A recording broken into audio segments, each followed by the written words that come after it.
आज मैं आप सभी को बताने जा रहा हूँ संत और सेठ की कहानी। संत और सेठ की कहानी, जिसमें संत का भगवान पर इतना अटूट विश्वास है कि वो प्रसाद में जहरीला भोजन खाने से भी परहेज नहीं करता। इसके बाद भगवान जो करते हैं उसे देखकर सभी हैरान रह जाते हैं। एक सेठ जी बड़े कंजूस थे।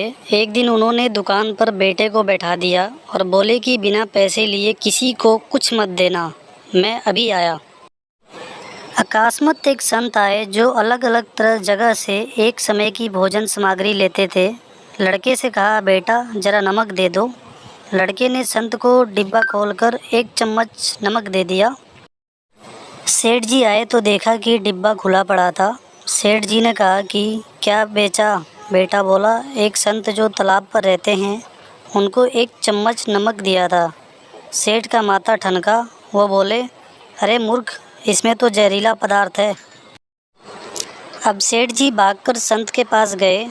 तब तक संत भोजन बनाकर भगवान का भोग लगाकर खाने की थाली लेकर बैठ चुके थे।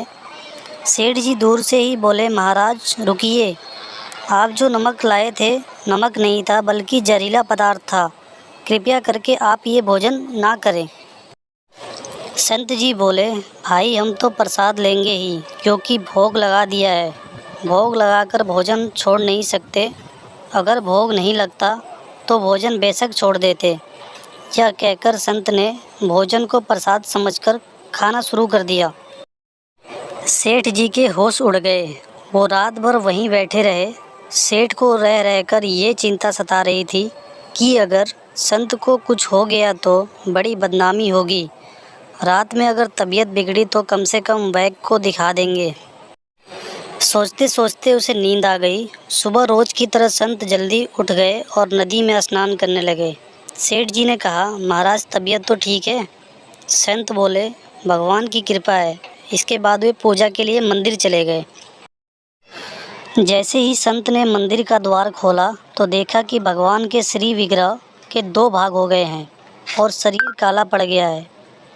यह देखते ही सेठ को समझ आ गया कि भक्त के अटल विश्वास को देखकर भगवान ने भोजन का जहर भोग के रूप में स्वयं ग्रहण कर लिया और भक्त को प्रसाद ग्रहण कराया। इसके बाद सेठ ने तुरंत घर जाकर बेटे को दुकान सौंप दी और स्वयं संत की शरण में आकर भगवान की भक्ति करने लगा। कहानी अच्छी लगी हो तो लाइक, शेयर और सब्सक्राइब जरूर करें।